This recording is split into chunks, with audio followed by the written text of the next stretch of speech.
Meus amigos, Ratinho tentou encurralar Flávio Bolsonaro com perguntas duras, mas a resposta chocou o Brasil e deixou todos de boca aberta. E aí, você vai votar em Flávio Bolsonaro em 2026? Comenta 22 e bora reagir a esse vídeo que surpreendeu o Brasil.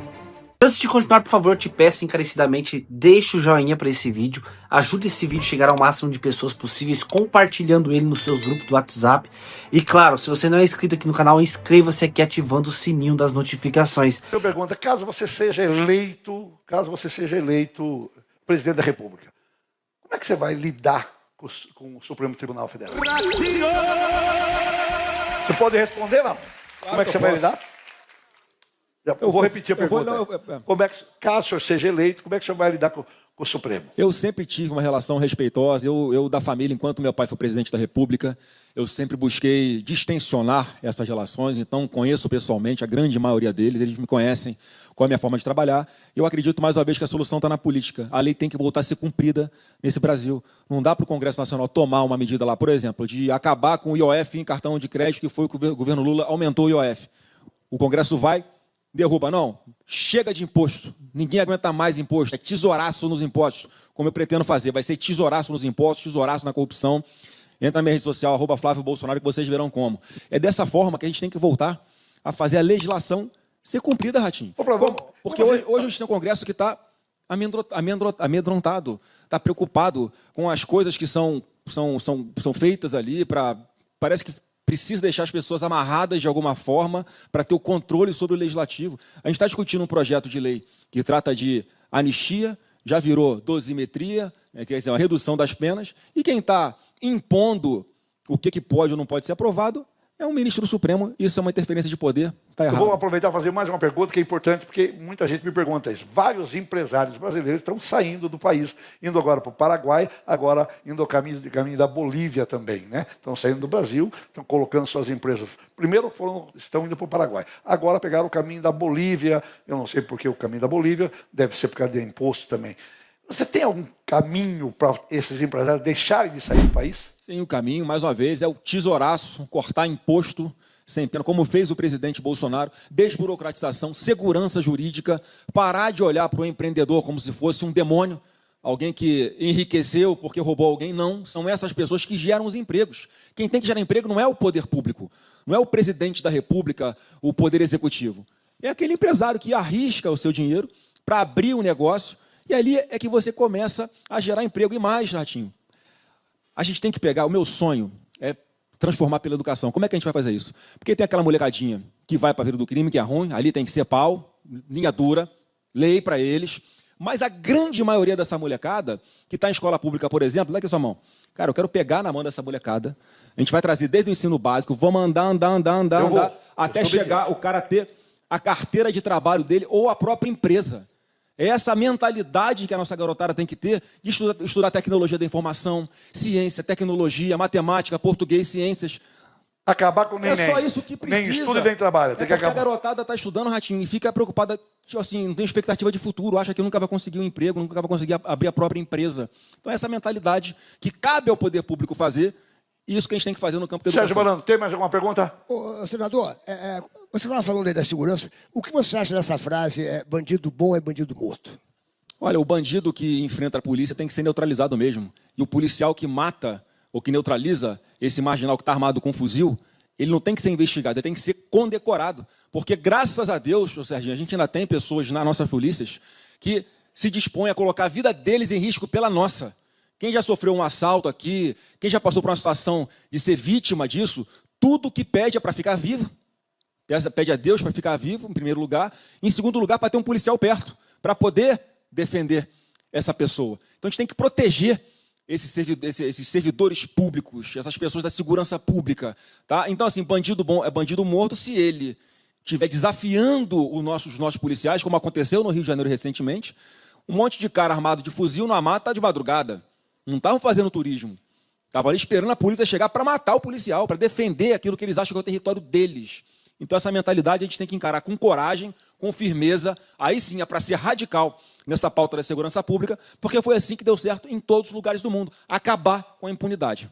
Agora é a vez da Sônia Lima. Eu vou pegar carona aí um pouco nessa pergunta. Eu queria saber, o que você faria com a segurança pública para mudar tudo isso? Primeiro, a gente tem que reconquistar os territórios. Qual o primeiro território que a gente tem que reconquistar? Os presídios. O Estado nem nos presídios manda hoje, Ratinho. A gente tem que reconquistar esse território, tem que construir presídio, sim. Já estamos fazendo um monte de mudança na lei penal que vai endurecer. Aqueles marginais que são mais perigosos, que andam de fuzil, que estão aí roubando, estuprando, batendo em mulher. Esses caras têm que ter cadeia para eles mofarem lá. E quando eles saem do convívio social, eles estão praticando menos crimes nas ruas. Isso a gente já está fazendo. E, mais uma vez, para que não haja essa usina fabricando bandidos o tempo inteiro, o caminho é esse que eu brinquei aqui com o Ratinho, de pegar na mão dele, para evitar que essa molecada tenha como ídolos o dono da boca de fumo da favela onde ele mora. Tem que ter como ídolo uma Raíssa Leal, uma Daiane dos Santos, um astronauta Marcos Pontes, um Silvio Santos, concorda? É isso que a gente tem que despertar nessa garotada, para que eles tenham a expectativa de serem alguém quando acabarem de estudar. Dani Brandt. Muito bem. O senador falou sobre a sua relação com o STF, sobre o quão é importante se respeitar as leis no nosso país. E eu queria te fazer uma pergunta. Se você fosse presidente hoje, você daria indulto presidencial ao seu pai? Com certeza. Não só para ele, mas para todas as outras pessoas que foram covardemente justiçadas porque não cometeram aqueles crimes. O máximo que houve ali, Ratinho, foi uma depredação de patrimônio público que a gente nunca concordou. E as pessoas têm que pagar por aquilo. Agora, você acreditar que uma senhorinha de Bíblia na mão, por mais que estivesse no meio da algazarra ali, ia sentar na cadeira de presidente da República, ia começar a dar ordem para a gente, ia todo mundo obedecer? Isso não ia acontecer, a pessoa ser presa no mesmo momento e ia levada para a cadeia, como aconteceu. Então não tinha como, pelo que aconteceu no 8 de janeiro, haver uma ruptura no nosso país, um golpe de Estado, sem apoio de ninguém, sem apoio de Forças Armadas. O presidente Bolsonaro, Dani, enquanto era presidente ainda, ele escolheu o comandante do Exército Brasileiro, indicado pelo Lula. Pô, quem quer dar um golpe armado vai botar o comandante de uma força, o comandante escolhido pelo seu inimigo? Então, são várias coisas que mostram, que provam para a gente que o que está acontecendo não só com o Bolsonaro, mas com centenas de famílias que foram destruídas, pessoas que já morreram dentro da cadeia por causa de omissão do poder público, pessoas que estão fora do Brasil por medo de virem para cá, porque sabem que não vão responder a um processo justo, vão ser justiçados, vão ser julgados pelos seus inimigos, vão ser julgados com ódio. Então, a única forma que eu vejo de a gente virar esta página de verdade é uma anistia, ou, como você colocou, um indulto que seja dado para que as pessoas retomem as suas vidas normalmente.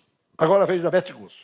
Senador, quais as prioridades que o senhor imagina para a área da saúde? Olha, para a área da saúde a gente tem que fazer... O Bolsonaro começou muito bem, ele já foi o presidente que deu piso nacional da enfermagem. Um segmento que sempre foi até majoritariamente mais à esquerda, né, Ratinho?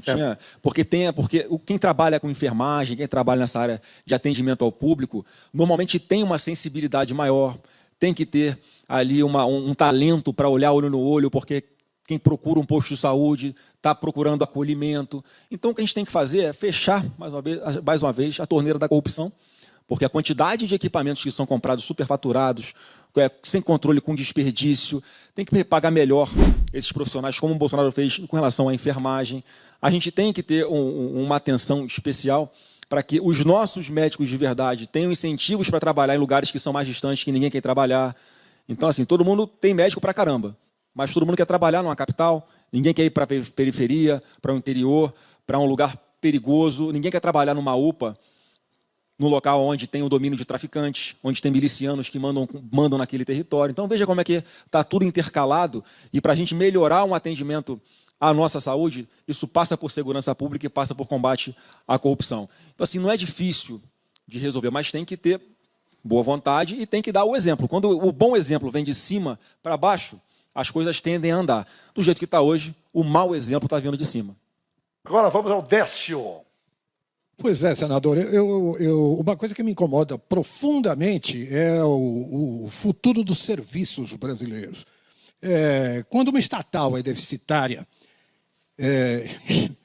e eu digo quando uma estatal é deficitária, é mais ou menos uma piada. Mas né? Sempre é, né? Ela sempre é. O Bolsonaro não foi. Ela sempre é. Mas o que eu queria dizer é o seguinte, é que essa estatal, ela acaba tendendo a pedir, então, uma privatização. E é gozado que as pessoas que fazem parte, os concorrentes que entram para ganhar a privatização desses serviços, que deveriam ser serviços públicos, a princípio, só não o são porque estão causando prejuízo ao Estado. Essas estatais, aliás, essas empresas privadas, também alegando um grande prejuízo, continuam não servindo a população. O que é que o senhor faria para dar um pouco de vergonha na cara dessa gente? Odécio, a privatização ela só é mal sucedida quando, na sua origem, quando faz um edital lá para conceder um serviço público para alguém do setor privado explorar, quando isso é mal feito, quando isso é feito com corrupção. A gente vê isso direto aqui. Estamos vendo aqui em São Paulo, acho que você está se referindo a isso, a Enel, que foi privatizada e está prestando um péssimo serviço de luz, né, as pessoas sofrendo com isso. Então, cabe ao poder público multar, cobrar, e se tiver o serviço ruim, tirar e botar uma outra que seja competente e se comprometa a fazer os investimentos, a investir em tecnologia para diminuir o desperdício, uma empresa que se comprometa a fazer ligação elétrica subterrânea ao invés de ser por poste, porque essa é a alegação, né, que tem as árvores derrubam os postes e acaba dificultando, cortando o fornecimento de energia, o que é verdade também. Então, acho que vai desde o início. Se uma privatização é bem feita, a tendência é um serviço público ser prestado de uma forma melhor do que se fosse por uma estatal. Olha os Correios. Os caras pediram 20 bilhões de empréstimo para cobrar o roubo deles, né? Os Correios são comandados pelos advogados do Lula, um grupo chamado Prerrogativas, de esquerda. Então, bota os companheiros lá, cara, além de fazer um trabalho incompetente, ainda metem a mão. Como você falou, esses 20 bilhões dos nossos impostos vão ter que ser colocados lá, Ratinho, para a conta fechar. Sabe quantas casas, quantas habitações populares podiam ser feitas com esse dinheiro? 134 mil casas populares. Você que está hoje no aluguel, saiba que o roubo nas estatais pode estar inviabilizando que você tenha a sua casa própria. Então, é essa comparação que o povo precisa entender e dar valor a um governo que vai zelar pelo dinheiro dos nossos impostos, que não é dinheiro público. O dinheiro tem dono e é o povo brasileiro. Se você for eleito, o que você vai fazer com o Bolsa Família? Eu, no Bolsa Família, vou fazer igual fez o presidente Bolsonaro. Como é que o atual governo faz? Eles mantêm as pessoas dependentes do Bolsa Família. Como é que o Bolsonaro fazia e a gente tem que voltar a fazer, Ratinho? Ele dava uma porta de saída, falava assim, ó, se você arrumar um emprego, você que está no Bolsa Família, se você arrumar um emprego, você vai ficar mais 2 anos recebendo o Bolsa Família, mais o seu salário e mais R$200. O governo vai pagar para você arrumar um emprego. Para que a pessoa possa se acostumar a viver do emprego e não depender mais do Bolsa Família. Então, o nosso sonho é esse, abraçar aquelas pessoas que precisam receber o Bolsa Família, diga-se de passagem. Antes da pandemia, era R$190 em média, tinha mulheres que ganhavam R$50, e o presidente Bolsonaro colocou no mínimo R$600, porque com competência tinha dinheiro no caixa para poder fazer isso, não tinha desvio em estatais, né? Não tinha que o governo ficar botando 20 bilhões no caixa dos Correios de volta por causa da incompetência e da roubalheira que acontece lá. Então, Ratinho, a gente tem que tratar as pessoas com dignidade, e o Estado dá uma mão, dá uma alternativa para que ela possa caminhar com as próprias pernas e não dependam mais de político nenhum na sua vida. Muito bem. Sérgio Malandro, primeira pergunta. Sérgio, a pergunta é tua. Ô, senhor Ratinho, senador, senador, deixa eu falar uma coisa para o senhor. Esse negócio de esquerda e direita tá tão assim perigoso que quando alguém me pede uma informação, eu falo, vai reto sempre. Mas, ó, deixa eu falar uma coisa agora séria. Como é que a gente pode acabar com essa divisão, com essa polarização? Porque, realmente, eu vivi uma época muito... Não tinha nada disso. Hoje em dia, famílias estão brigando, o pai não fala com o filho não fala com o pai, os irmãos não se falam. Você chega numa turma, aquele cara que é teu amigo das antigas, daqui a pouquinho ele não fala mais com você. Como é que a gente pode acabar com essa polarização no Brasil? Bom, Sérgio, em primeiro lugar, eu fico feliz de estar aqui, porque no momento difícil que passa a minha família, em função do que passa o meu pai, está num programa aqui com essa alegria, né, com essas pessoas que têm aqui o trabalho maravilhoso de levar alegria para quem está nos assistindo, em especial na pessoa dessa figura, que é o Serginho, que é um cara que é histórico. Essa é a memória que a gente tem do SBT. Sim. Então eu estou aqui hoje, Ratinho, em memória a história do Silvio Santos, em memória as pessoas que construíram isso aqui, a sua família, que eu conheço as filhas do Silvio, conheço o coração de quem ajudou a construir a respeitabilidade, a credibilidade do SBT, e também em homenagem a você, que é uma pessoa que eu respeito demais, que é o nosso público. Como é que acaba com isso, Serginho? Eu acho que é pelo exemplo, porque principalmente as maiores autoridades desse país, elas se elegeram dizendo que vou buscar a pacificação, vou acabar com essas confusões. E na prática, o que acontece? Não só o discurso de ódio continua, mas as práticas de ódio continuam. Hoje, parlamentares de centro-direita são perseguidos, Ratinho, e não é por causa de corrupção, é por causa do que eles falam. Por isso que eu te falo que a gente pode ter lado, a plateia pode ter lado. Quem não pode ter lado é juiz. Imagina, você tem uma causa do SBT, vai ser julgada por um juiz que tem uma proximidade com um concorrente. Você vai achar um julgamento justo? Não vai. É isso que passou o Bolsonaro, ele foi condenado pelos seus inimigos. Então, esse tipo de coisa, Serginho, enquanto a gente não respeitar a Constituição, a legislação, e o exemplo, enquanto o exemplo não vier de cima, eu acho que vai continuar essa confusão. E como sempre pediu assim, Bolsonaro, você tem que ser mais centrado, tem que ser mais equilibrado. Eu acho que eu já sou assim por natureza e quero que as pessoas me percebam dessa forma como alguém que tem os mesmos princípios do Jair Bolsonaro, mas só que tem uma forma diferente de colocar as coisas e de explicar olhando no olho de coração aqui aberto. Sônia Lima. Boa noite, Flávio. Boa noite, Tudo Sônia. bem? Meu amor, deixa eu te falar. Desculpa falar, meu amor. O senhor, vamos tratar com todo respeito. O senhor acabou de dizer, né, que faria como o seu pai em relação ao Bolsa Família. Teria alguma coisa que você faria diferente do seu pai, caso seja presidente? Olha, eu acho que ele era muito incompreendido várias vezes. Ele falava algumas coisas de uma forma quase sempre reagindo, tá, Sônia? Mas que acabava sendo deturpado, interpretado como se fosse uma agressão, um ataque institucional. Eu acho que o que eu melhoraria é a comunicação. Eu acho que é uma coisa que eu faria diferente. Eu estou na vida pública há 22 anos, sempre tive um excelente relacionamento com a imprensa, respeito muito o trabalho dos jornalistas que trazem à luz coisas que muitas vezes os porões ali do poder omitem. E aí o que a gente pede, mais uma vez, acho que a imprensa também tem um papel importante no distensionamento de todo esse atrito, porque, invariavelmente, pelo menos com a gente, é o tempo inteiro buscando uma coisa ruim para falar, desumanizando as figuras como a do presidente Bolsonaro. Então, acho que todo mundo tem um pouquinho de responsabilidade, pode dar sua cota de contribuição e melhorar o nosso convívio e respeitando as diferenças. Você acredita que Flávio Bolsonaro vai ganhar as eleições de 2026? Comenta aqui embaixo, deixa a tua opinião, compartilhe. Claro, né, gente? Como eu já disse aqui, deixe o joinha para que esse vídeo chegue ao máximo de pessoas possíveis. E se você não é inscrito aqui no canal, inscreva-se agora mesmo e ajude-nos a chegar a 800 mil inscritos. Deus abençoe você e a tua família. Fica com Deus. E até o próximo vídeo, se Deus quiser. Fui!